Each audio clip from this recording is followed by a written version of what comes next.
What's up, guys, and welcome to episode 4 of Brand Up Your Business podcast.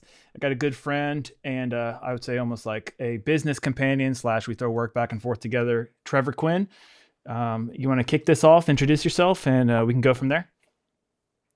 So my name is Trevor Quinn, and I own Vaporlock Crawl Space Solutions. Um, I guess a quick nugget about how we got started.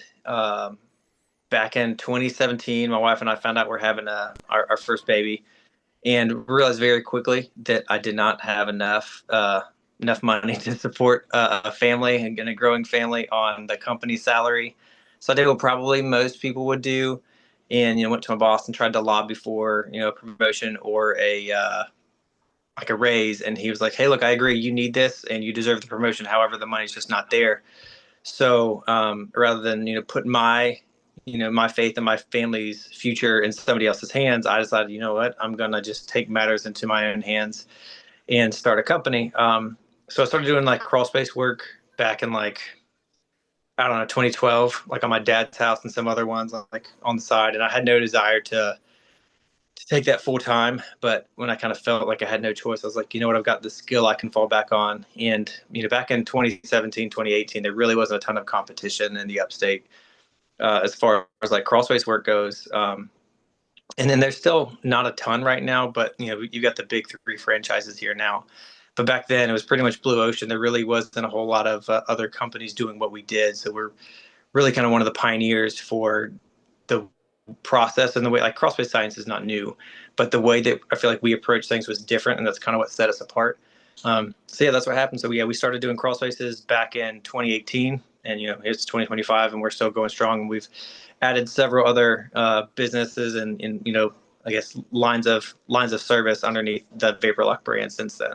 Yeah, that's very cool. I know I see you guys a lot on social media, and you leverage like Facebook groups and word of mouth and referrals a lot too.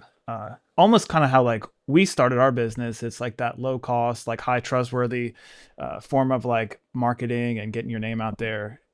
It's almost like referral partners essentially. Like I know for the longest time, it seems like you and me, like with my pressure washing work, I don't like to do gutter cleanouts, and then like one of those arms of your business, you do gutter cleanouts. So like we'll always throw work around to like symbiotically help each other. Exactly. Yeah, we rely really heavily on organic networking and word of mouth. I feel like we have a really high brand awareness and a really high reputation in the Greenville community, specifically because of that. We don't spend a ton of money on actual marketing or advertising. I would probably say 85 to 90% of our business legitimately comes from word of mouth referrals or just high brand awareness and traffic on our Google My Business page or our website itself. Yeah. Um, so yeah, and as far as the gutter cleaning stuff goes, yeah, you were our first gutter cleaning client, and it was just kind of a funny story when people always ask, because obviously everything rolls up under the Crawl Space brand for us. So when you roll up to a job site to work on a crawl space and you've got a truck with 40-foot ladders on top, they always ask, "Hey, if you're doing crawl spaces, why do you need ladders?" That's It's kind of true. an Yeah. interesting upsell.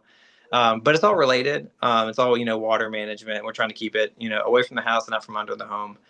But yeah, as far as the gutter cleaning stuff goes, we like Vaporlock, and then Matt, the driver guy of the team. We've bounced work back and forth. I don't know, probably since for 5 years, since like 2020, I think is when we started doing gutters with you guys. Yeah. Um, and yeah, so we're business partners, but we don't have equity in each other's business. We just have a vested interest in each other. So Yeah. it's a cool partnership. Yeah. The equity we have is goodwill in each other.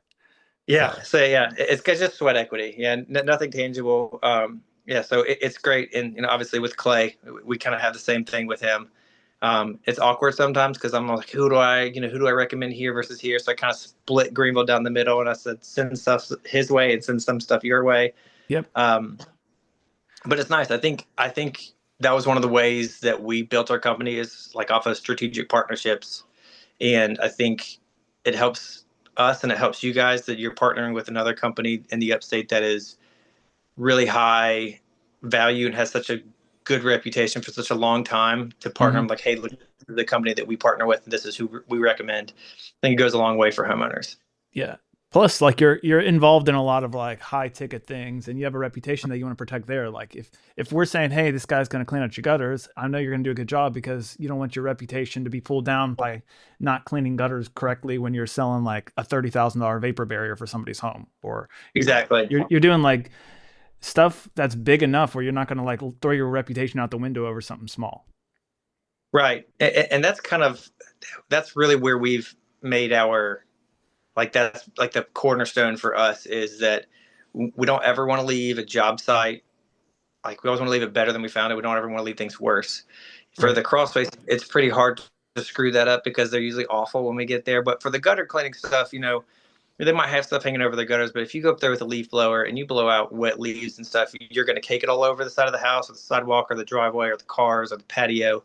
So we want to make a point to clean up everything after we're done. And sometimes it's a simple $150 gutter cleaning job, which is not, a whole lot to a small business like us, but to the average homeowner spending $150, you know, once or twice a year, and that can make a difference. And the last thing they want to do is, spend their hard-earned money to have you not do it correctly or not do it completely, or, do it and then hurry out and leave a mess. So we just want to make sure that we're putting everything into every single job, whether it's a $150 gutter cleaning or it's a $15,000, crawl space encapsulation. It doesn't really matter what the project is. We're going to give 100% of our focus to every single client that we're working on at that time. Yeah. Do you ever like cross sell stuff? Say you're going in on a gutter cleaning job and then, hey, by the way, like we can fix your crawl space, or like do you do like involved with like roof stuff or gutter guards? Are there other areas that you're able to like go in on like a low ticket and then like upsell or cross sell other things that you provide as well? Yeah, a lot of time it happens naturally in conversation. Sometimes, we work with homeowners that we rarely ever meet. Like, they've got a second home here, like up on Lake Kiwi, that we've ever never actually met them face to face.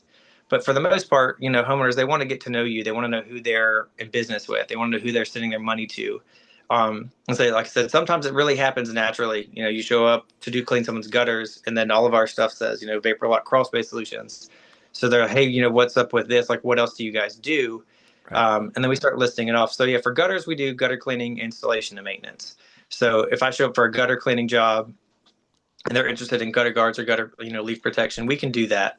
But if they've got, no downspouts or broken downspouts or elbows, we can fix all of that stuff as well. But also, we can install gutters. So if they want, if they have 5-inch gutters, they're falling off, they want, new 6-inch gutters, we can install gutters as well. We do roofing as well too. That's under a separate company. That's under Viking, but it's the same premise. We're on top of house cleaning gutters or installing gutters. I'm going to notice the roof. So 90% of the time, like, hey, look, we're up here. We'll go ahead and give you a free roof inspection. If we find any damage, we can go back and work with your insurance company, and then we can see where we go from there. And then the crawl space is as well. If we, if I notice a house has vents on the side of the house, I can ask them, hey, look, we also own a crawl space company. When's the last time you had your crawl space inspected? And we just offer them a free, crawl space inspection or consultation on the spot. And usually the work does, speaks for itself. If you've done a good job cleaning someone's gutters, they're going to trust you to do the other thing. If you've done a bad job cleaning someone's gutters, they're not going to trust you to do any more work. Yeah. So like it's really easy if you are constantly having that high attention to detail and that high level of care. It translates over across all the business units that we run. I said, it's not an easy upsell, but it's an easy add-on to say, hey, look, we've already done this with you. What about this? Yeah. Very much so. It is cool because like I have you ever spent like money on Google or like money on paid advertising here and there? Or is most of it have just been like with strategic partnerships with like local service based businesses and like, hey, this is the value I provide, this is what we can do. And then you've kind of grown your business from there. So organically through strategic partnerships for the first several years, but we've started to invest a little bit more money on like the Google ads. Yeah. We don't really do a whole lot of Facebook ads. Like, I've done some research on it, and I haven't found that for us that's the best return for our investment. So, Yeah. Yeah. Google ads, pay-per-click ads, and targeted ads, and mailers and things like that is kind of where we're starting to focus next. Yeah. I haven't, I really haven't been super sold on the Facebook stuff, at least for us. For our niche, I just don't think that's where we're going to hit. There's a lot of traffic that I see on Facebook. I get everybody else's, suggested or targeted ads because I'm a crossface company and I'm constantly, looking up and Googling things. So I hit their targeted ads. Yep. So I see that it's just really heavily trafficked. I feel like our money would go further through Google. Especially too, if you said there's a lot of like bigger Mhm. corporations and franchises in the mix where they can dump a ton of money and you don't really want to compete with Exactly. them on that. Well, and I knew that I wasn't going to be able to compete with them on that. We're a small family-owned business, and we've been doing this for 7 years now. But still, like our pockets aren't as nearly as deep as the three big like corporate franchises. So they have that big financial backing, and they can spend more money on stuff like that. And I know my company, and I kind of know where we're going to hit and where we're going to miss. And I know that us trying to go toe to toe in a spending battle on marketing and advertising, that's just not where we're going to hit our sweet spot. Right. I'm pretty frugal and like on like a profit and loss statement. I know exactly where the money can go, where the thing I can stretch it the furthest because I've got a background in marketing. So like I know, hey, if I focus over here versus over here, where they're not already focusing, I can take that market share, and that's going to give us a higher, cost benefit analysis versus dumping money into Facebook like everybody else is doing. Yeah. So it is interesting because like I have a college degree. I did corporate America. I did like the big B2B sales, corporate sales.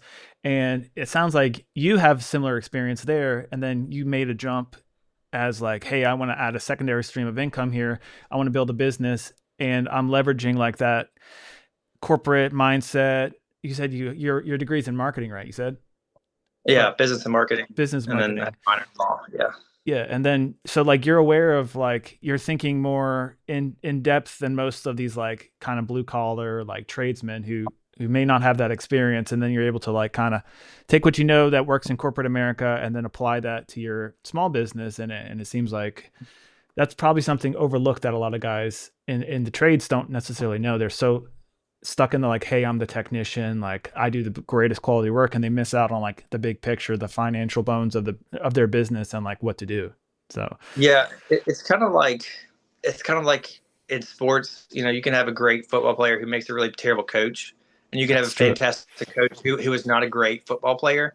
Yep. And so sometimes you hit it on both sides. Like you are a great player, but you're also a great coach. But a lot of times, yeah, there's owner operators that are really good at what they do, but they need a little bit of help. And some like that's why you hire like a CEO or COO, and you handle the operations, and they handle the business side of it. Yeah. Yeah, but for us, it was a little different. I had a really strong background in business, Mm-hmm. big business, and I've done a lot of white collar corporate level stuff that I had a ton of experience on these, multi-million-dollar companies, and I can do their finance and business and accounting process. Then I can easily manage my small business. It's the same principle, just a smaller scale. So I was really comfortable doing the business side of it, and I knew that I could do the technical side of it. Mm-hmm. So when it came time to put them both together, I was like, look, I've got this. I don't need to hire out. I can do this. And where I'm missing, I can hire out for that. But for us, we didn't have to hire out for the business side of it. Yeah, that's cool. Yeah, because I feel like especially nowadays, like the trades are getting popular. You see these guys Mm-hmm. are like, oh, everybody is like BlackRock is investing and private equity firms are investing in all these Yep. like small trades and like HVAC companies or like they're doing so. So like a lot of these like owner operator minded guys, they think, hey, I've built this business, but if they're the only ones doing it, they've essentially like built themselves in a job. So like Yeah. that corporate mindset of like, hey, I need to like learn enough of the information, learn enough of how to do the work, and then delegate it down essentially, and then kind of manage it and control Yep. expectations. And that kind of is what I see on guys like you, me, and then we even had Bob on the show the other day with like his engineering background, where like he's like, hey, I know the spreadsheets, I know how my business is supposed to flow. It's one of those deals where it's like, hey, we're focusing on like building that business as opposed to like being in the business. Yeah. There's a difference between working in the business and working on the business. Yeah. And I was super guilty of that. I think you and I had a lot of conversations about this a couple years ago that I was like, I'm hitting a wall. Yeah. Um, because I was doing so much of it and I was such a control freak. I wanted to handle the business, the marketing, the sales, the ordering, the distribution, and then the booking of the jobs, the installation of the jobs. And I was overseeing every single point of it. And we had great quality control because I was on top of everything. Hold on, let me Yes. turn that off. You got it. Um, we had great quality control because I was able to put my fingers on every step of the process. But then I realized very, very quickly that has like, you know what? If I am constantly doing all this stuff, I don't have time to actually grow it. Yeah. And I was like, I took a step back and I was like, this is the max amount of jobs I can do at this pace because I'm not hiring out. When we were busy with gutter cleaning, gutter installs, and crawl space and insulation work, I was like, I've got to put somebody over each business unit and try to free up some of my time, and I can still work in them, but I'll be less involved. And so that's kind of where we're at now. Is I'm trying to take more steps back. And we've hired basically a field supervisor or like an operations manager for each unit. So the crawl space side has one, the installation side has one, and then the gutter cleaning has like a manager, and then the gutter install has a manager. Yeah. So that's freed up a ton of time for us and for me specifically to take a step back and say, hey, look, this is where we're hitting, this is where we're missing. And if you hire somebody and it's not going to be a perfect fit, nobody's going to care for your business the way that you do. But I think if you find somebody that you trust enough to run that side of the business and you train them well enough and you treat them well enough, they're going to continue to work with you. So we've been really fortunate, have had zero turnover, in our higher level positions. On the lower side, on the tech side, we've lost some guys, but on actual business managers, none of them have left. So right now we're projecting pretty good numbers for 25. That's cool. Yeah. I've kind of noticed that too, because like you and me, we both started out like owner operating it, doing it all like that control freak, like, hey, our quality is what's like selling everything. And that required us to think that we had to be like all hands on and like no delegation. And then we both kind of evolved past that stage where like we've hired people, I've got a couple employees and trucks, and then we almost take more of like a managerial like oversight viewpoint of things. And I've noticed that like yes, my techs may have errors here and there. Say I got a new guy and they're not like up to speed with things.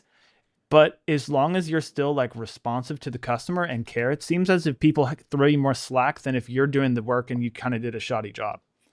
Yeah, I 100% agree. I feel like when you're burning the candle at both ends and doing every aspect of the business, even if your level of care and your attention to detail is there, you're going to be so tired and burnt out that you're going to miss things. Yeah. And I feel like it's harder to come back from that when you're the owner operator and you're making mistakes versus, hey, this is a guy, like a newer guy, he's training. Here's what he did. It's a teaching moment. I'll address it. Thanks for bringing it up, or however it happened. I feel like there's a little bit more understanding, but also depends on how you approach it. But yeah, 100% agree. I think with employees, you have a little bit more slack sometimes. It's like almost like the customer like views you more credibly because you have a business with employees beneath you. Like I've had customers reach out, hey, look, I noticed like this was missed here. Say we're pressure washing and like a spot was missed. And then they're like, I don't want to get your guy in trouble. He was great, but here, like this is the solution. As opposed to like in the past, if I would have missed a spot, they would have sent me a picture. They're like, hey man, you missed a spot. Like Yeah, they're almost like you need to framing fix it. it.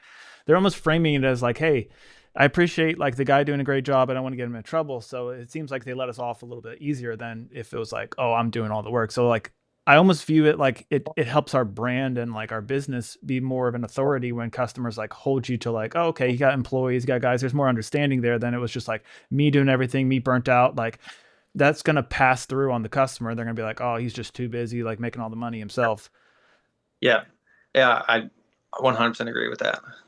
That's just one thing I've noticed, and it seems as especially like with scaling and growth, like in the beginning I was like, oh, I can make X amount of money, and then like I could work a little bit harder, and then I could like cut like my expenses, and then I'm growing my profitability. But like scaling into multiple trucks and doing stuff like that, I was like, whoa, I can grow that revenue past what I could ever grow my revenue if it was just me doing the work.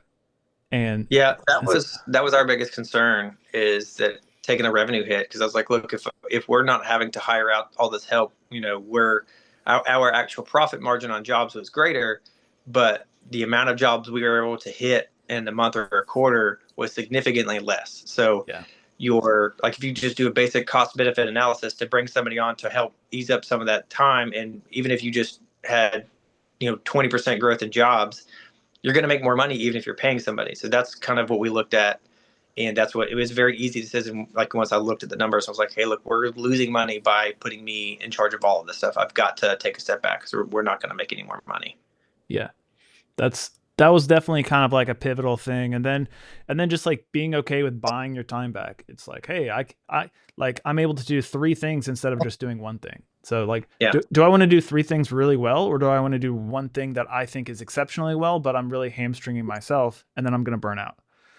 Right. And it's kind of like the long term approach that you and I have taken, as opposed to like, oh, I'm the best guy in town. I know, like, cause I'm doing everything. And I feel like Yeah. that's like the demise of a lot of these guys I see, where they hit it so hard and they're so strong for like 4 or 5 years and then they disappear. And we really haven't had a whole lot of pushback. And there's a couple guys that we're really involved in the front of the process, and it really just depends on who shows up to the initial conversation or consultation. It could be Tyler, it could be Nate, or it could be myself. So, and I could be there from the beginning. It really just depends on the scheduling, on who's on what side of town that day. But I only had one customer pushback. He's like, "So who's actually doing the install?" And I was like, "Well, it's going to be overseen by my field supervisor and one of the install teams. But my lead tech is going to be there, so I have full confidence in all of them." He goes, "Well, I thought you were going to do it." I said, "Unfortunately, that's just not how this job works out." Now, sometimes I'm involved in stuff like after the hurricane, we were so busy on the roofing side, the gutter side, and the foundation crawl space side that I had to start doing actual install work because we were just so behind. But right now, like I'm involved in stuff, but I'm not the one who's there who's doing all the work anymore. Like I not to sound arrogant, like I don't have the time to sit there and spend 10 hours on a crawl space install anymore. It's just not how we're built. Right. But only one customer puts back. Like everything else, they get it. Like that's not how business is done. You don't walk into the Apple store and then see Tim Cook selling iPhones. That's just not what he does. Right. Or like, it's funny because they use the expression of like a small business owner makes one mistake and their brand is tarnished, but then you go to McDonald's and they can never get your order right and you still keep going back to Yeah. McDonald's. It's like they understand that McDonald's is a big organization and like it's run efficiently on a high level, but like you're going to run into issues on the low level. So why are people holding us as, like, say you're an owner operator, like, oh, this guy's terrible, he's out of it's like, to me, like having those employees almost buffer you. And like, if you can step in as the boss and you can step in and say, hey, look, I'm the owner of this business, these are my guys, like, and approach the situation correctly, it seems almost as there's more value in like your brand itself than if it was just you doing all the stuff. Like, Yeah, I actually I love that comparison to McDonald's. I 100% agree. I think not a power move is probably not the best way to phrase it, but like, yeah, if one of your guys makes a mistake and it automatically gets escalated to you, the owner, I'm like, oh, okay, you know what, there's a mistake, but now the owner is talking to me to fix it. I feel like it's a better look than you making a mistake and fixing it yourself. But so if one of your guys makes a mistake and you come in and like own it, take accountability. So like, there's guys that for us that have made plenty of mistakes on stuff, and we're super big on accountability. And the last thing I'm going to do is make my guys look bad in front of a homeowner. Like, I'm going to stand in front of them and we're going to address it. I'm not going to, run you. I'm not going to rake you over the coals, but I'm also not going to, I'm not going to bash them in front of the homeowner. I think that's what helps. I think it's a bad look if, a guy makes a mistake and you come there like, yeah, he's awful. He does this, that. Like, okay, well, if he's not so bad, like, why are you still employing him? So I think it's yeah, also how you treat it. that's true. I think too, like, everybody remembers, like, you have a bad job in corporate America and your boss throws you under the bus. Like, Yeah. and then like you're saying, you're lowering your value as a company, and you're like, wait, so if you say this guy's horrible, why do you employ him? Why is he a representation of your company? Like, Yeah. so yeah, yeah, mistakes happen, stuff like that, but it's like you got to step up as a boss and represent your company, represent your brand, and not just be like, well, I'm the boss, he sucks. Like, get out of the way. Which I feel like that could be how people do things nowadays who aren't really the best minded for leadership positions. Or it's like the difference between a manager and a leader. And like, Yeah. we both have corporate American experience, and some people have just been in a position for 5 years plus, and therefore they're deemed a manager, but they're not worthy of that title. Yeah. Um, I agree. It's just it's not there's not a one size fits all approach to it. I think there's definitely a lot of trial and error Mm, when you're trying to hire somebody because it's a fit for you. And we view everything as a partnership.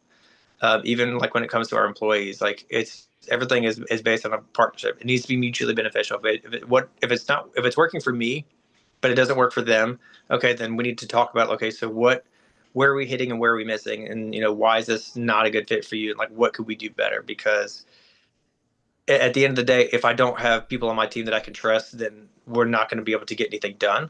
So it's a pretty easy second step for us to turn around and say, hey, look, this is where we're going to go from here, and we're pretty good with our feedback with our team, yeah. just for that reason specifically.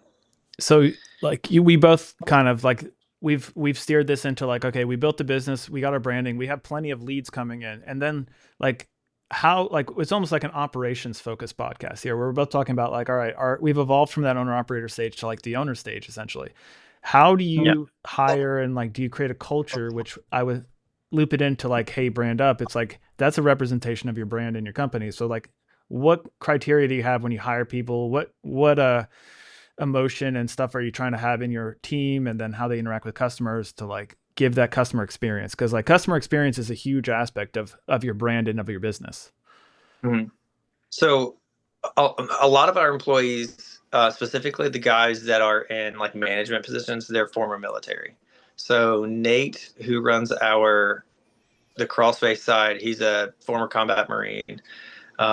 And then I've got some other guys that were, Army, Air Force. I think the only person I don't have is Coast Guard. But we've had really good success hiring military guys just because they're very disciplined and diligent in like that working aspect of it. But for the most part, they're all very coachable, and they understand, accountability. But for me, accountability works both ways. I can't hold you accountable if you can't hold me accountable. So it's a two-way street for us that I want to be able to say, hey, look, I'm very approachable, but also like I'm going to call you out when you're wrong, but I'm going to do it the right way. But Mm-hmm. in return, if I do something wrong, I want you to call me out just the same, but we're going to do it respectfully. So that's really how we approach things. And there's been some people that we brought on that just didn't work, and they've kind of fizzled out for whatever reason, whether they didn't like to do the work or I just didn't like how they interacted with customers. There's definitely been people we've let go. Just it goes back to accountability. Like if you say you're going to do one thing and you don't do it, and when I check you on it and you double down and try to say like, no, I did this. Like when I've got absolute proof that you didn't do it, then we're done. Like we're not going to do that. And I'll give second chances if they're due. But if I try to check somebody on something and they double down, like no, well, this is how we did it and this is correct, and I've got photo evidence of how something was left, and like we're gonna revisit this. And if I don't like how the conversation goes, then we're just gonna call it quits. I think um, I don't, there's a lot of people talk about hiring slow and firing fast. I don't really love that. I think every person deserves enough chances depending on the situation. Like depending on how you handle things, Yeah. um, really speaks volumes to me. Versus I don't care if you made a mistake. It's how you deal with the mistake. Like if you make a mistake and you own it and you try to rectify it before it becomes an issue. I have so much respect for that versus somebody who makes a mistake and tries to double down like no, that wasn't us. Yeah, 100%. And our world too, it's like machines have issues, jobs can be more difficult than normal, people could be difficult. It's like you're going to run into diverse, or you're going to run into like issues all day long. How are you managing like your emotions, and how are you like dealing with problems and solving problems without having to call me, and you're able to do it with the customer, and you're able to do it like kind of with a smile on your face? It's like every day there's going to be something that goes wrong in our business, and it's probably same with yours. And like you got to find somebody who's not going to, oh, I'm wrong, like, and get poo poo about it, or not take ownership of it and just move forward and understand, like, hey, look, like the objective is to go forward. Like, I need you to row the boat forward with me, and I'm not going to be on the jobs with you. You're going to have to come up with like solutions to this on your own. And then, Mhm. like, you were saying something about like you like the idea of like a partnership mindset, and you want Yeah. I have guys who are like, hey, yeah, you don't have equity in my company, but you like we have a partnership, and hey, you make money of a percent of revenue. So the more money we make, the more efficiently we can be, the more money's in your pocket. And it's one of Yeah. those things too that like they take a sense of ownership and pride of that, and they're not just saying, oh, I'm milking the clock for an hourly rate. It's like, hey, if you wanna smoke it and kill it, you get all the tips, you get a nice percentage of revenue of production. So therefore, like it's going to require that certain personality who's going to want that role, as opposed to somebody who's lazy, who's just going to milk the clock. Like I try to really weed out people who are lazy and not wanting to like almost be like an entrepreneur themselves, and Yeah. like you want to almost view these businesses as like, hey, I want to like mentor somebody who's not aware of this type of business, and then like get them up to speed, almost to like create their own business. And I'm like, hey, I want to like load you with all the information that I have on what I'm doing, and then if you want to take ownership and do your own thing, that's one thing. But like while you're working with me, you're gonna have like your own ownership mindset, and you're gonna have that sense of pride as like, hey, we're all in this together, as opposed to me like talking down to you and like, oh, this is all your fault. That's like a no go at my place. So it's like, hey, if that's how you are here, you don't fit in, and you probably should find another job. Yeah. And it's pretty. it's pretty apparent when somebody's not going to fit in. I think for us, we're very upfront with stuff. Like there's, I think what makes my relationship with the guys work is that there's nothing that I'm going to ask them to do that I haven't already done. It's Like true. I've done everything in the crawl space side, everything on the gutter side, on the roofing side. There's nothing that I'm going to ask you to do that I won't do, or that I haven't done, or that I won't go out there and do now. Like when we were short, like I was in the crawl space pulling out insulation, putting in poly, taping seams, digging trenches for French drains, and I'm carrying stuff out to the dumpsters. Like so, there's nothing that I'm going to ask you to do for then that I wouldn't do. So I feel like it looks better for me that I'm not just going to sit in the office and bark orders at them to go do, because I understand it. Like nothing that we do is glorious. We work under houses or on top of them. Like it's either hot and sweaty on top of a house, or you're out in the elements, so you're freezing off, hanging off a ladder, Yep. or you're disgusting crawl space, pulling out old insulation, or moldy plastic. So nothing that we do is pretty, but I'm not going to ask you to do something that I won't do myself. And I feel like that goes back to the accountability point for us. Yeah. For us. Yeah. And two, like you said, my business, your business, they're not really like pretty businesses. It's almost like dirty jobs. Right. And Yeah. then like we're Dirty creating jobs. that culture, which is like your brand, and that's attracting your customers to you, and that's also attracting your employees to you. So it's, Yeah. I think like that transparency of your user experience, your customer experience, and like your employee experience is all that same energy. And then once you Yeah. create like an alignment there, like everybody's working together and you have a great company. Mhm. Because like, yeah, you're fighting raccoons and snakes in somebody's crawl space. That's not really Yeah. something you're seeing somebody like knock on your door to say, oh, I want to do that. But if you create that culture behind yourself and they want to work for Yeah. you and they're like excited about like, hey, we get a new experience, a new customer, a new house, like that's something that like if you guys are on that same wavelength and level, then they're gonna have a sense of pride in it, and it's gonna help you grow your business, and it's gonna be an enjoyable working experience for them. Yeah, like we try to make it as fun as possible, and obviously, like I can try to motivate people with my words as much as I want to. But at the end of the day, people are ultimately motivated by financial gain. So Yep. we have it structured to, if you aren't here for the right reasons, you're not going to be successful. Yeah. If you're here to ride the clock and just get a paycheck, this isn't the place for you. You're going to make so much more money anywhere else. But if you come here and you work hard and you do what you're supposed to, we have a pretty good incentive structure for the guys. Like, look, if you have X amount of jobs scheduled and you get them done before time, then there's a bonus. Or if we allot, 12 hours for a crawl space and they're done in 9, then hey, look, you're making more money than you would have. So you're going to work faster, you're going to make more money. Now, if you work faster and the job's not complete, okay, then we're going to talk about, okay, here's what you did, here's what you should have done. So it's all coaching moments. But yeah, I feel like motivating them financially by the way that we do our payout structure makes us have a little bit more leeway. And people riding the clock, we definitely had our fair share of guys that had done that, but they did not stick around very long. Yeah, that's kind of the same deal as us. Like I will compensate based upon revenue. So say like weekly revenue, you get a certain percentage of that. As opposed to like, oh, you're gonna make more money if you mess up a job and you're going back and I'm still paying you your hourly rate. I'm like, hey, you're gonna go out and fix that on the dime that you're already paid because you were paid based upon the percentage of job completion. Yeah. And and it's like, hey, if you want to work 6 days a week in our busy season, you're gonna make really good money. Or if you want to dial it back and work 4 days a week or 3 days a week, you'll make that same fair percentage. It just might not be worth your time. Yeah. So yeah, it's definitely it's funny in the beginning. It's like, oh, how do I get business? How do I get business? And then when you get the business, in you almost have to like allow your company to have more space and improve your operations and hire out and scale so you can allow all that business to flow through. And I think it's overlooked because people think, oh, like marketing, marketing, marketing. But once you get to a certain size, if you don't have the operations to support that marketing, you're never going to grow past a certain point. Yeah, getting the business is great, but you still got to be able to get out there and do it. And I remember like I shifted my marketing from like, oh, Matt the driveway guy, me doing all the work, to then having like the focus is on my employees, the multiple trucks. And then we started attracting bigger projects. We started getting commercial calls. We had guys who were like, oh, you do commercial now. You can do a hotel. You can do like 100,000 square foot industrial building. Like more opportunities, larger opportunities came to us once we were showcasing like, hey, I got another truck here. I essentially like I build it and then it came. It's like that expression, like if you build it, they will come.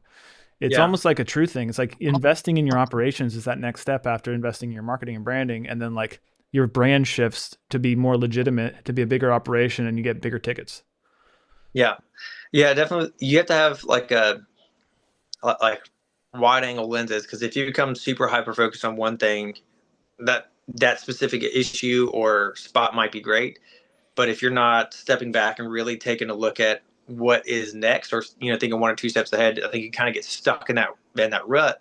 So yeah, if you're really hyper focused on marketing and you get 10, 20, 30 new leads, but you don't have the bandwidth or the infrastructure to go out there and get them scheduled and completed in a timely manner, then you're just going to lose them. Like, hey, we called Matt or we called Trevor to come do this, and 2 months went by and he never called us back, so we just called somebody else. So it's great to get them in there, but you still got casting a net, catching all those fish is great, but you got to get them in the boat.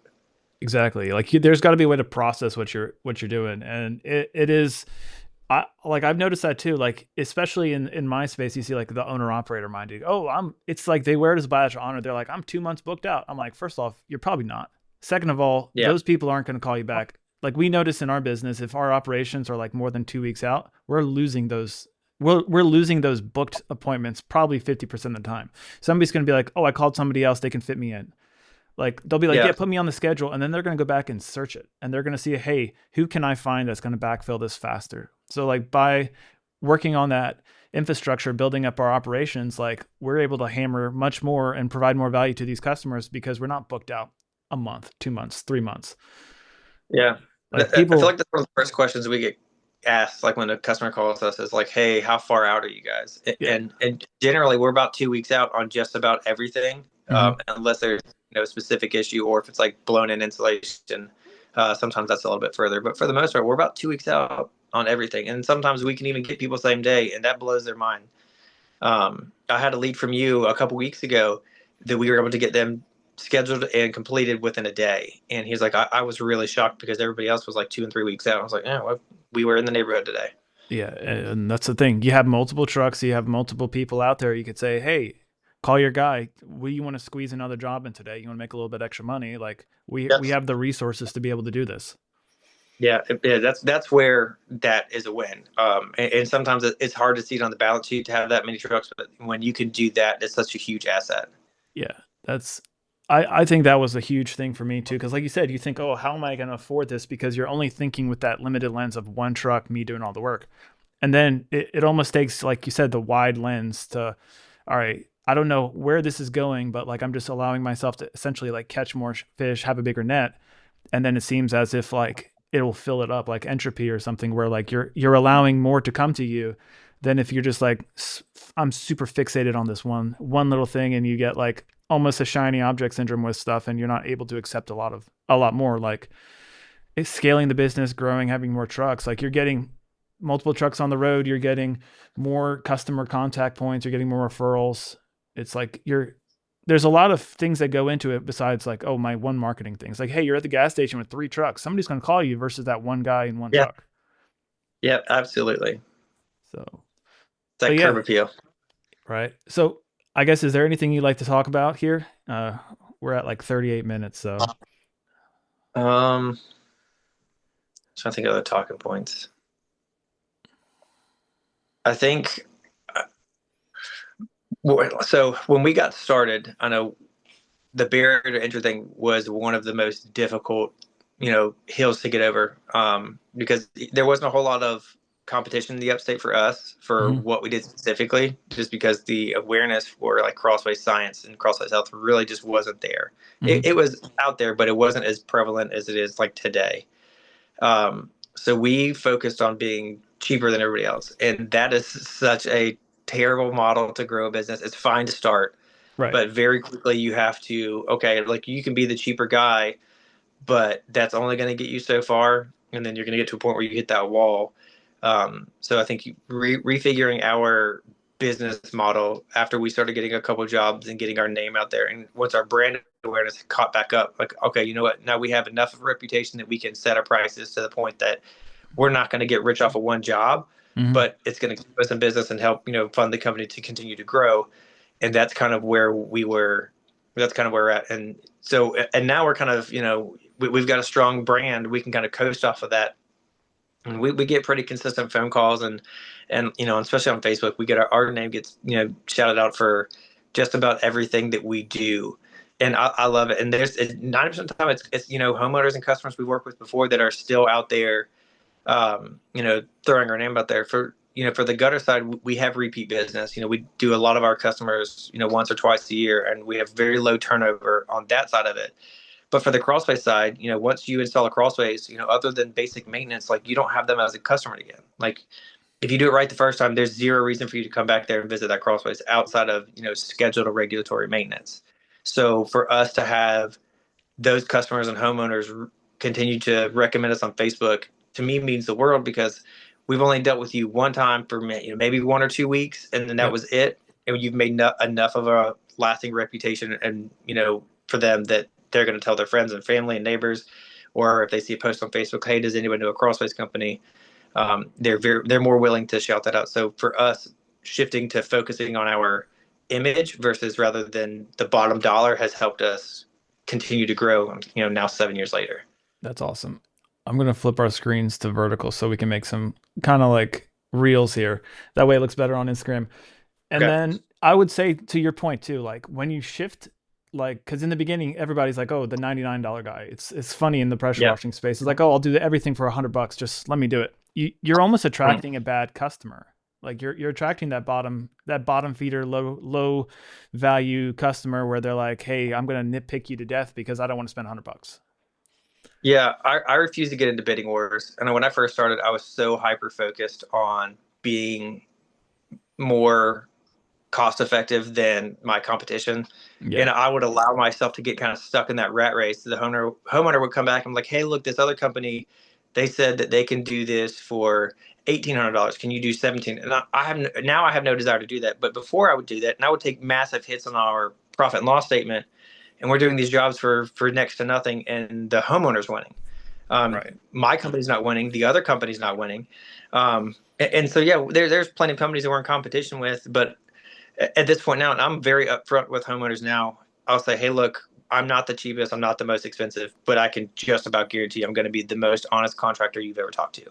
We're going to be very upfront about everything that is and isn't wrong with your crawl space, and things that you can do now and things that you need to do now, or things that you can wait on. Because the last thing I want to do is tell you, hey, this is what is wrong with your crawl space. It's going to cost this much. And then have another company and have them come out and be like, no, that's absolutely wrong. This and this and this can wait. And I don't want to be that guy. So I'm not trying to, make myself rich off of one single project. We're here to make enough money off of one project. And so that way my company wins, but we're here to solve your problem, but also not price gouge you. So that way you're still winning. Right. Um, we view everything, like I said, we go back to how we hire employees. Everything for us is viewed as a partnership. My relationship with the homeowner is still a partnership. You're contracting us to do a job and solve a problem for you. And at the end of the day, if I haven't solved that problem and you pay me a ton of money for it, then I've failed you. So Yeah. that's where we focus now on is, hey, look, we're going to solve your problem and we're going to try to do it, in a cost effective manner. But at the end of the day, we're still a business. We've got to make money. But I don't get bidding wars. Like if they come back and like, hey, this other company is $1,000 cheaper than you. Well, if you're motivated by cost, then we're not the guy. Yeah, You and know, also too, like if they're gumming at you, hey, if you can beat this other company at $1,000, you get the job. Well, I'm yeah, sure the other company isn't the same value as you or me. So if they were the same or better value and they cut your cost by $1,000, why are they even calling me back?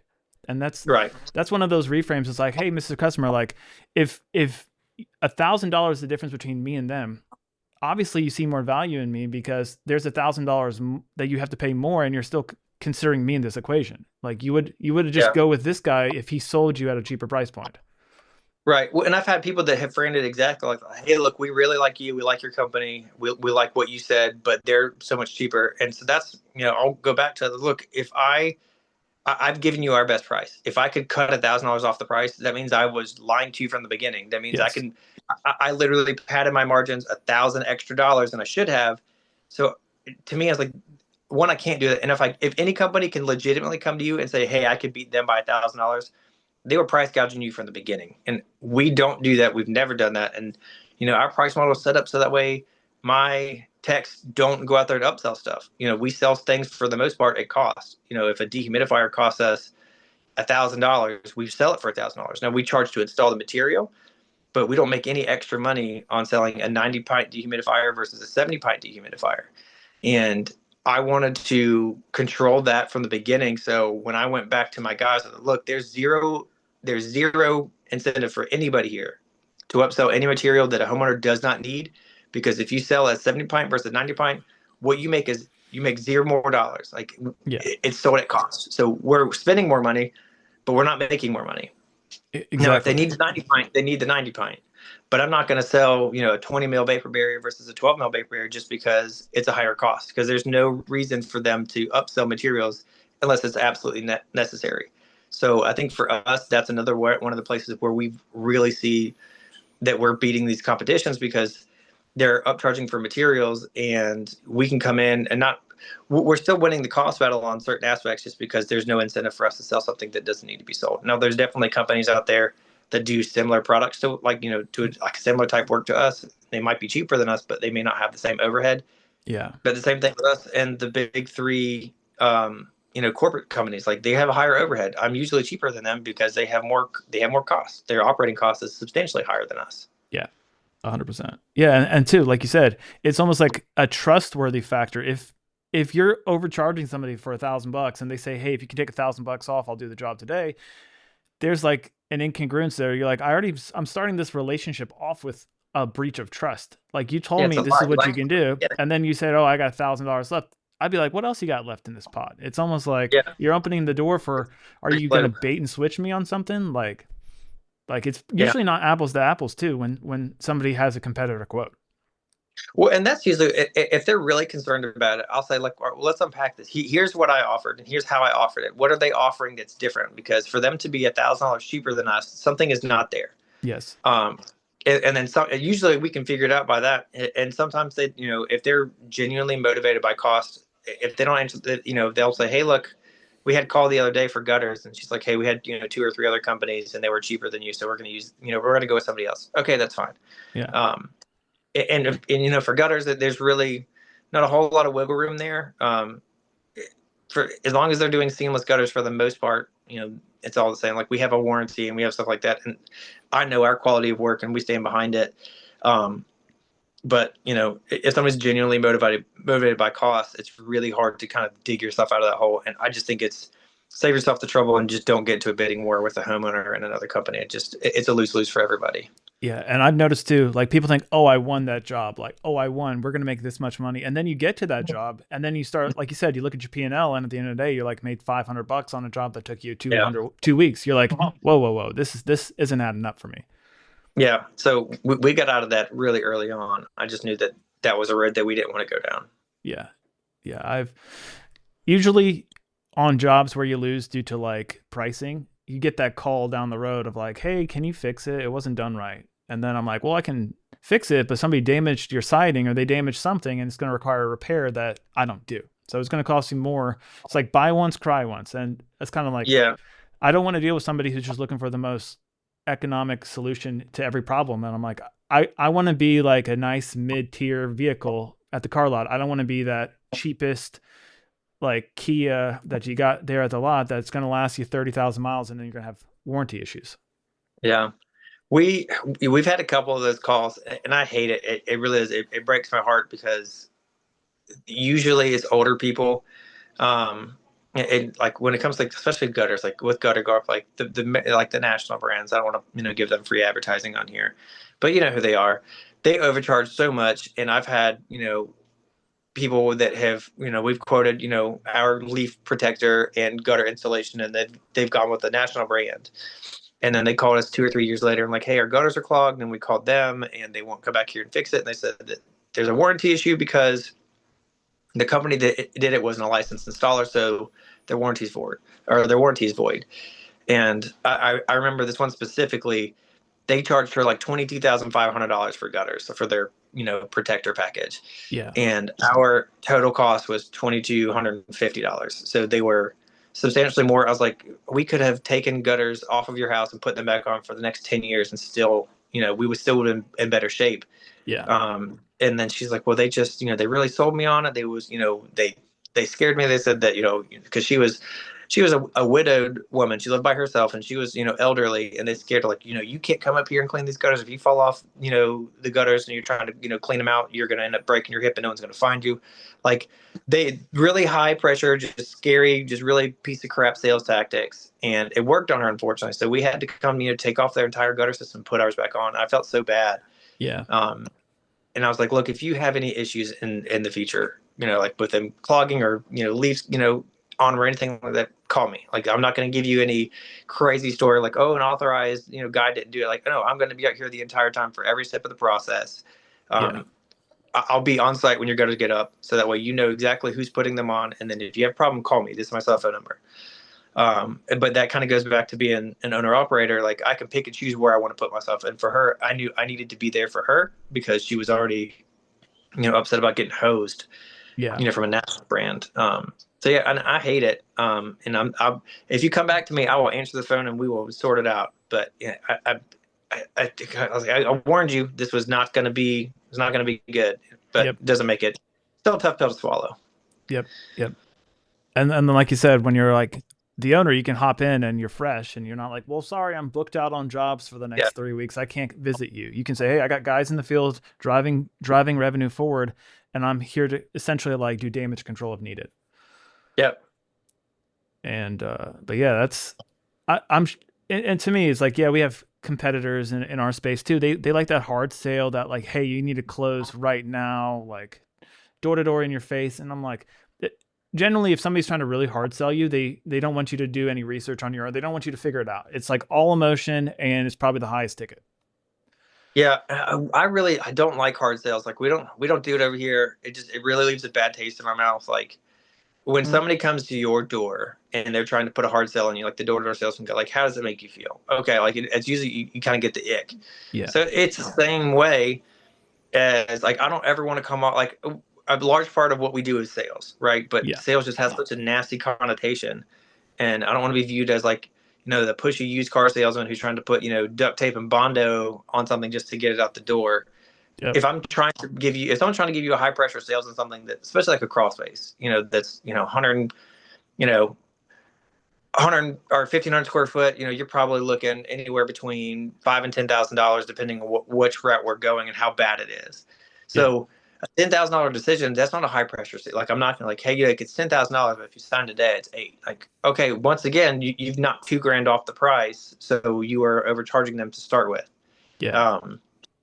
So I think that just the whole high pressure stuff, it doesn't work for us. And I'll give, like, here's the estimate. It's good for, I think it's good. Our crawl space estimates are good for 15 days. And the only reason we put that caveat in there is if, our material prices go up. So, like, April Airs, who we partner with for dehumidifiers, if they were to change their price tomorrow, from $1,000 to $1,100 or $1,500 to $1,600, we're not going to eat that price. Right. But you've got a 15-day window, and I have that relationship with them. It goes back to our strategic partnerships. If there's a price shift in the next 15 days, you're exempt from that. So if I tell you today, hey, it's going to be $5,000 for the entire thing, even if my cost goes up, on dehumidifiers, I've already submitted that ticket. So as long as you can answer me in that time, it gives you plenty of time to think about it. Yeah. And I usually, before we follow up and check on, check on homeowners with our estimates, I want to give them a couple of days to work it over, because usually it's a lot. Yeah. On the gutter cleaning side, not really. It's at most, we're, our average ticket for gutters is, 350. But we're anywhere from, 150 to, $500 on gutter cleaning. So that's Yeah. generally an easier pill to swallow. But you hand somebody an estimate for crawl space work, and it's, $7,500. That's a lot more to digest. Yeah. Specifically for something like on a crawl space, you don't see it every day. Yeah. On your roof, if it's leaking. Okay, you're going to throw $7,500 at a roof. Yeah. You're not going to throw $7,500 on your house. So you have to really justify the value add for them. Here's why it's important, and that's a big part of our brand is education for the homeowners. Like, hey, look, it's not just going to be, here's the estimate, it's going to be this much to do it, it's this much to not do it. Here's what's wrong with your crawl space. Here's why it's a problem. Here's how we're going to fix it, and we're going to use these steps to fix it and to rectify the problem to make sure it's not a problem going forward. Yeah. So there's a lot of information that we give them on day one Mhm. that we kind of let sit and marinate for a couple of days, and then we follow up with them like, hey, look, you've got the estimate. What questions do you have? and then we go from there. And generally, I've felt like we've had a higher close margin with that approach versus, calling, sending somebody an estimate and the next day, like, hey, what are your thoughts? Like, you Yeah. got to give them a reason to want to do this because they're still having to spend their hard-earned money on something that they realistically do not see every day, and they don't know it's a problem because you just magically showed up and said, "Hey, this is a problem." Like, you gotta expand on that. Yeah, that's true. And then like you built that value in yourself as like you and I are kind of similar in the sense like, hey, we almost want to like partner with the homeowner. Hey, like your house is dirty. I can make that happen. It's just going to be like a transaction of money. And then they're like, oh, look how nice it looks. This is how much I paid for it. That was a great deal. Or the same deal with you. Like you give them information. You're not scaring them into making like a rash decision purely on emotion. You're giving them time to like process the data. And then you back up that data with, hey, like I'm the expert here because X, Y, and Z. And anytime you have a problem that's raised, I'm going to be here to answer it. And it like builds trust and credibility in yourself where they have peace of mind of saying like, oh, if I spend $7,500 and something goes wrong, is somebody going to pick up the phone? Yeah, that's really where we're at. Is we want to solidify ourselves as the expert in our field, Yeah. depending on whether it's gutter cleaning installation or the crawl space side or attic installation, whatever it is. I want to be the expert. So, and I've even had homeowners that have called me that like, hey, we're going to do this ourselves, but like, how should we do this and why are we doing this versus this? And like, I don't know, I'll walk them through it because at the end of the day, like, I genuinely care about what I do and I'm passionate about what I do. And if I can help somebody make, their home better and safer, or, get them over the transaction hump for real estate, because a lot of times, gutters and crawl spaces will hold real estate transactions up for, for small things on an inspection report. Yeah, that's good. So there's a lot of value add for what we do, but if you don't tell them how it's a value add, they don't know. So if Yep. you're just specifically transactionally focused, you're not going to win as many. You'll win, you'll still win some, but I think we found it's more viewed as a transaction. Like, hey, look, you've done something, we paid you money, we'll see you next time. I want to Exactly. create a value add so that way you understand why this is important. And like I said, we've got really high brand awareness. I think that harkens back to how we approach things, that homeowners are more willing to say, hey, look, I would recommend this person because they took the time to explain every step of the process for us. And essentially like nobody wants to be sold, so like we're all like our ears like we pretty much tune people out that are trying to hard sell us. But if you're literally just like being helpful and providing and like going to somebody and saying, hey, look, like we do these all the time, this is like my business, I recommend doing X, Y, and Z, and say they were trying to do it themselves, if you give them the information they might realize how long and detailed the process is, and they'll start rationalizing it's worth paying him to do it right than me to try to do it myself, spend how many days and weekends to do it myself, and to not even do it right. Yeah, we had a guy that he checked us on insulation one time, and we have a fantastic relationship with a supplier here for insulation. And I gave him our quote for installation. He called us back 2 weeks later. He's like, I messed up. I was like, what do you mean? And at this point, he's not a customer. I knew he wasn't a customer, but I still answered his phone call. Yeah. Like, so I went out to Lowe's and bought the installation, and I saved money because I saved about $100 from what you guys would have installed it for. And we had already removed the insulation. We were already in the crawl space doing the vapor barrier, but he wanted to do his installation. So like Yeah. we'll remove it. So we removed the installation. All he had to do was install it. He said, I saw how quickly you guys had everything else done. You guys would have had the entire project done in a day, maybe 2 days. Because I was down there for 3 weekends cutting, fitting, and putting insulation up because I was itchy. My clothes, my clothes were itchy. I still feel like I smell the insulation. Yeah. And I only saved $100. And I said, I tried to tell you, like, Yeah. we have an incredible deal on insulation. And even that week we had a promotion with our supplier that it was even cheaper than it normally was. And if I get a deal like that, I will pass it on to my customer. Like, I'm not going to eat those savings. I'm going to pass on that because once it makes us look more attractive. If I can make a $1,500 job go to a $1,200 job, I'm going to do that.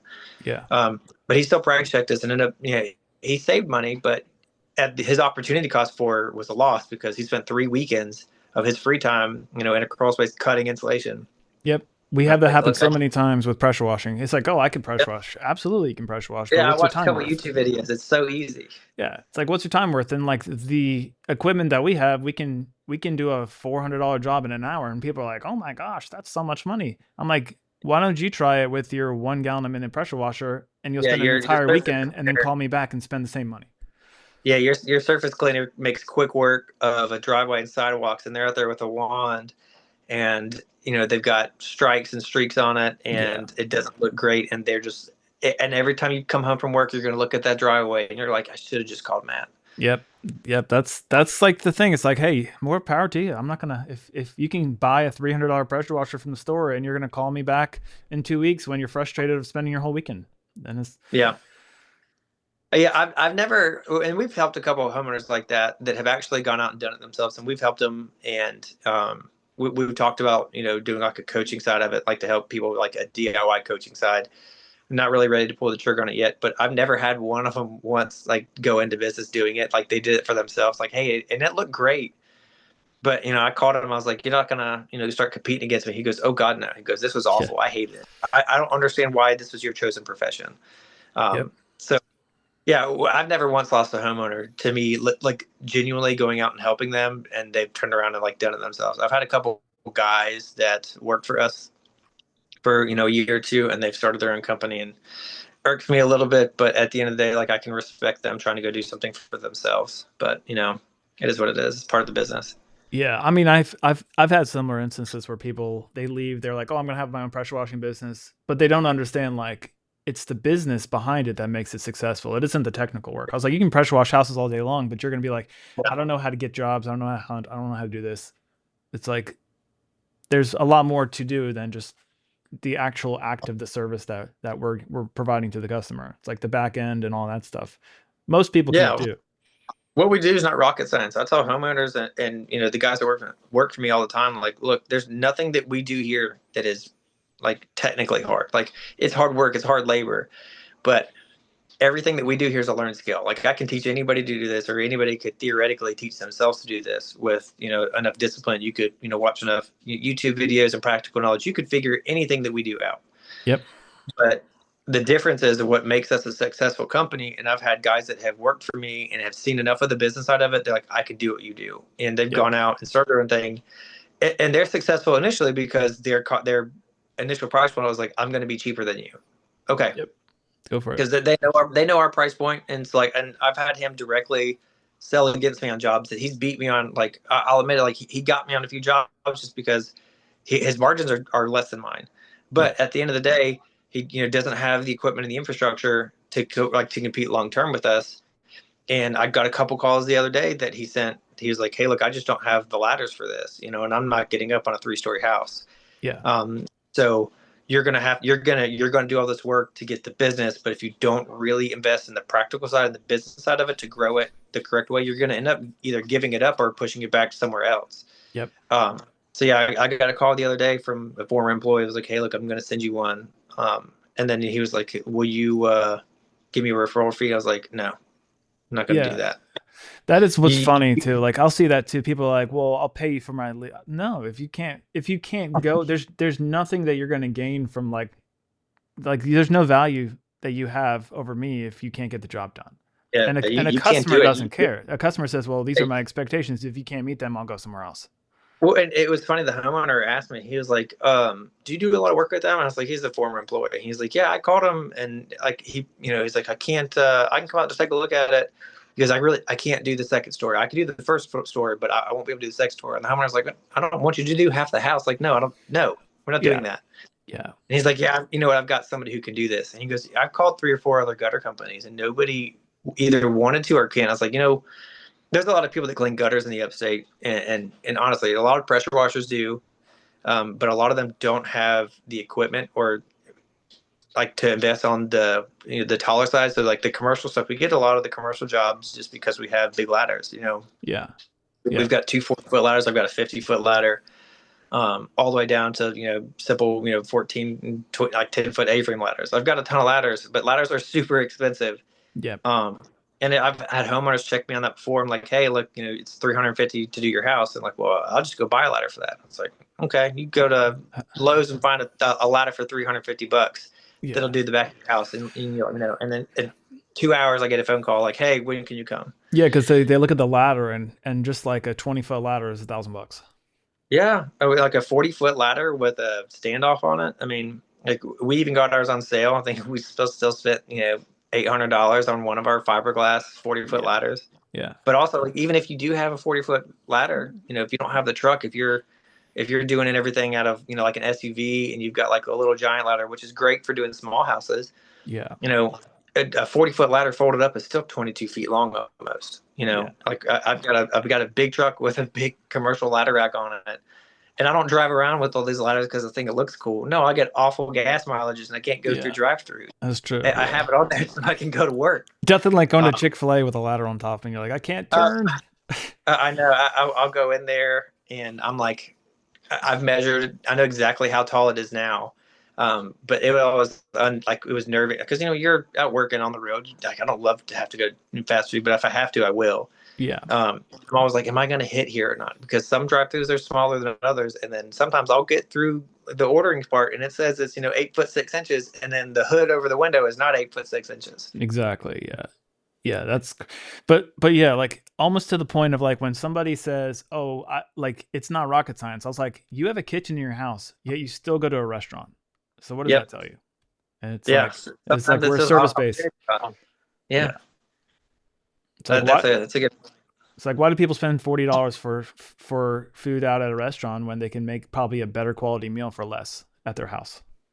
You'll go out, and steak is expensive at the restaurant. Like people will turn their nose up at steak that's $6 a pound, Hmm. but you'll go out to a restaurant, and then you'll get it for $50 a piece. And they covered in butter Uh, and parsley.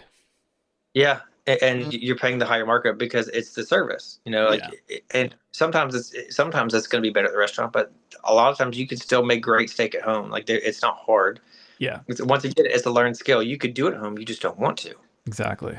Yeah, that's but yeah, I think like you and I both have similar sales processes where we're not hard selling people. We're not like putting the fear of God in them. We're essentially just, hey, this is what it is, laying everything out, laying out all the details. And then we're saying, like, I'm the trusted expert here. Like, Yeah. we're providing a clear roadmap where they have a decision of, do I want to figure it out myself? Do I want to waste my whole weekend? Or do I want to trust this professional guy who he's not trying to hard sell me? So he must be plenty busy and he's an authority in the space. Yeah. I think you create value by trusting yourself and trusting the process. And there's, granted, there's plenty of jobs that we've lost because of that, they're wanting to get what we do for bottom dollar. And that's just not how we do it. And there's plenty of times that another company will come swoop in and grab it because they can just be cheaper than us. And I've had other companies go as far as like name drop me specifically, which I have no idea who they are. And they'll come in like, yeah, I can do everything Trevor can do for this much. And I'm like, well, that's wild because I don't know who he is. Yeah. But hey, if that's what he says, then that's fine. Like good luck. And Yep. they're like, well, wait a minute, hold on. Like sometimes if you're so quick to dismiss it, and they're like, well, wait, what do you know that I don't know? I was like, I don't know who that is. Like I specifically can't tell you how their work is. I know how my work is.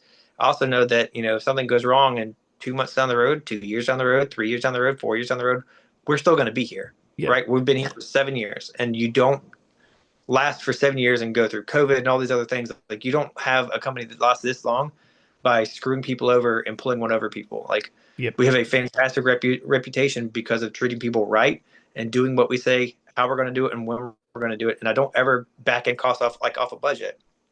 The last thing I'm going to do is tell you we're going to do a job for $1,500. Like, hey, we ran into this expense, and obviously sometimes it happens. But if I can eat costs and something like that, I will. But also, we're very, very thorough in our consultations. I try to not miss things like that. Yeah. I think one of the worst things that we can do is have a contracted price for X amount of dollars and then turn around and have to ask the homeowner, Yeah. hey, we No. need more money because we found this. Now, sometimes it's completely unavoidable. Like for gutters, if we're doing a gutter repair, gutter replacement, and all the fascia board is rotten, and sometimes you can't really see it until you get the gutters off. You've Hmm. got to pull the fascia board off or the fascia wrap, whatever it is. If that fascia board behind the gutters is rotten or the soffit's rotten, sometimes you can't see it until you pull that fascia wrap and the gutters off. And it's like, hey, look, here's what it is. Or same thing with roofing. Yeah. I can't see the wood underneath. I can see it a little from the attic. But, if I get up on top of your roof and we start doing the tear off and I've got, 5 sets of plywood sheets that are completely rotten, I've got to replace it. Yeah. I can't put it back on a rotten plywood. We have to fix it. Here's what Right. the cost is. Yeah. So I think sometimes it's okay, but I want to be very thorough in our process. I don't want to back in costs. I think that looks trashy.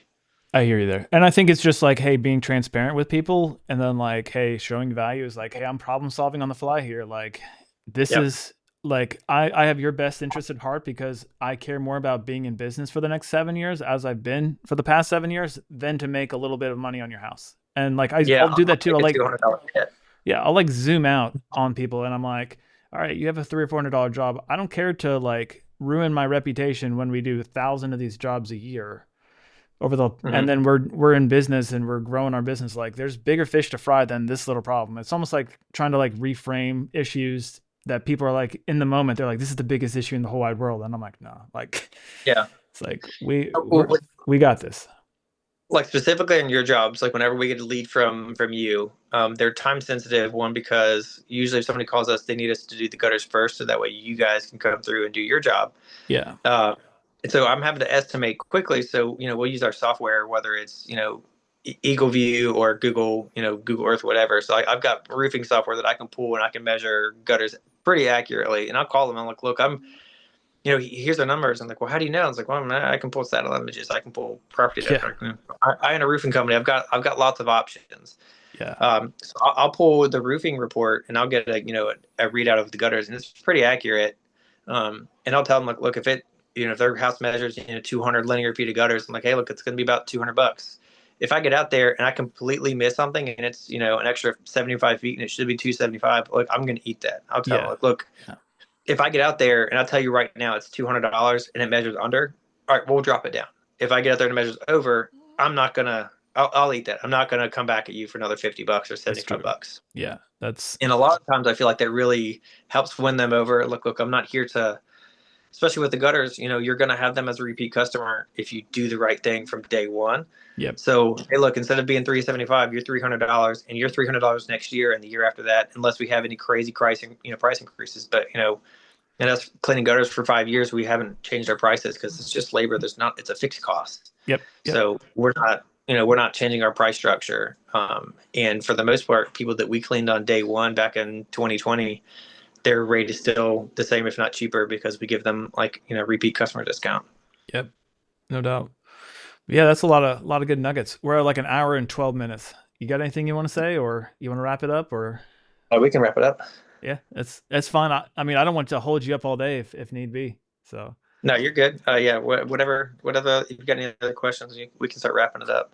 but yeah, I mean, I think building a brand on like trust, transparency is vital to like long-term growth and like referral business. And that's how you and I operate. Like the biggest thing I think when people try to hard sell and they're selling like and they're not like congruent with their true self and they're just kind of being a dirtbag to a customer, they have customer service and operations nightmares. And that's one thing they don't understand because like, oh, I hired a sales rep. This is how much money he's generating me. They compartmentalize that guy. So his job is just to push as much revenue as possible.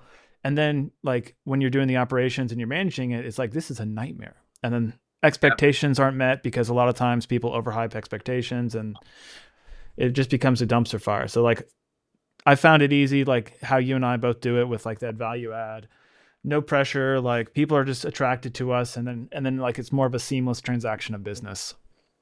Yeah. Yeah, I So think it's really hard to come back from that, like if you do it the wrong way. So yeah, we have a customer first focus, so that way, like if we can, obviously we're a business, we have to turn profits and generate revenue to stay in business. But if you take care of the customers and the homeowners, the rest takes care of itself. So yeah, take care of the customer first, and then if you can turn a profit at the end of it, then that's great. But yeah, ideally here we're problem solvers. We're here to solve your problem, and obviously there's a transactional fee in the back end of it, but the whole point, first and foremost, is you have a problem, we're going to solve it, and here's how we're going to do it. yeah, that's awesome. So yeah, where can people find you? If they've been listening to your show and they're like, hey, I have a crawl space that needs help. Like, where's the best way to reach out to get gutter cleaning and crawl space work done? Yeah, so you can find us on Facebook and Instagram at Vaporlock Crawl Space or at Vaporlock SC. You can also Google us and find us on the internet, on our Google My Business page at Vaporlock Crawl Space Solutions. Sweet. But yeah, appreciate you hopping on for the fourth Oh, I episode here. appreciate you having me. Yeah, thanks, Matt. I appreciate it. Yeah, it's one of those things we could talk forever. So I'm almost like, all right, I got to cut it off. Hour and I 15. know. Be the longest show by 15 minutes is awesome. When you asked me how long do you have, I was like, well, I could say 30 minutes, but you and I could end up talking forever. I know, I know. I'm like, thank God I pay for the professional version of Zoom here. I would have been cut off like an hour ago. Yeah. But cool. Yeah, if that's everything, I'm gonna drop the outro here, and then if you guys need any work, make sure to reach out to Trevor. Appreciate it, So Matt. thanks for being on the show. All right, see ya.